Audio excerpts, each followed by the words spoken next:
भारत जहां चंद्रयान पर पहुंच गई बा, साउथ के इंडस्ट्री जहां फिल्म के रिकॉर्ड बनावता, पंजाब के इंडस्ट्री गाना में रिकॉर्ड बनावता, उहे भोजपुरी इंडस्ट्री ढोड़ी पे ढोड़ी के रिकॉर्ड बनावता।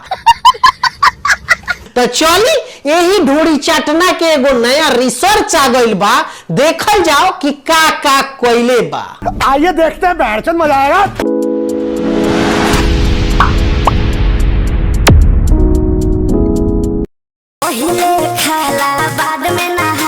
अरे कोनो बात ना भौजी, हम कह देता नी। अच्छा अरे ढोड़ी चटना का यार, रात भर कुकरम करे ले तो सुबह उठ के नहा लियल कर। नहीं। सुतला से उठ के बासिये मुँह खाई जरूरी बा। Good question. अब केतना बेइज्जती कराई। हमको नहीं पता।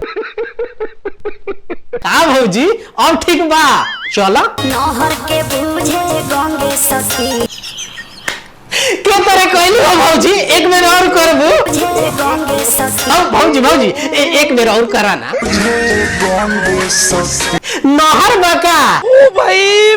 अच्छा एगो बात बताओ भौजी, ताहरा नहर के पानी गंदा बाकी साफ? अबे साले, काहे से कि हमको सोचत आने की मौका देबू तो एक बार हमहू डुबकी लगा ले। बड़ा हरामी हो बेटा।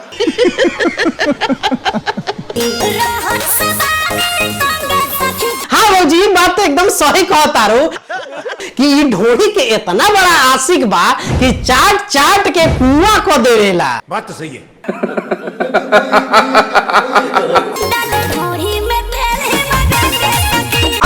तारा ढोड़ी में हिलवंगे तेल डालेला। हे रहा नहीं जाता। का रे एकदम लड़बके हवस का। नहीं।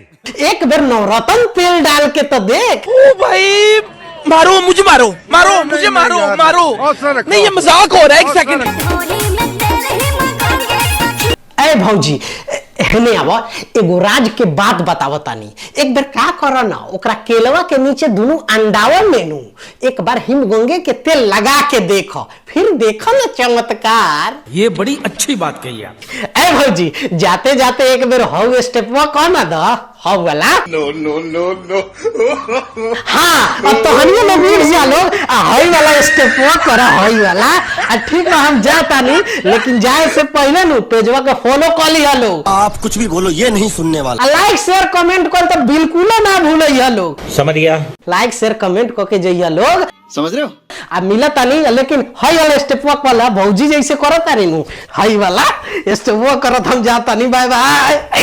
कैसा लगा मेरा मजाक? गजब बेइज्जती है।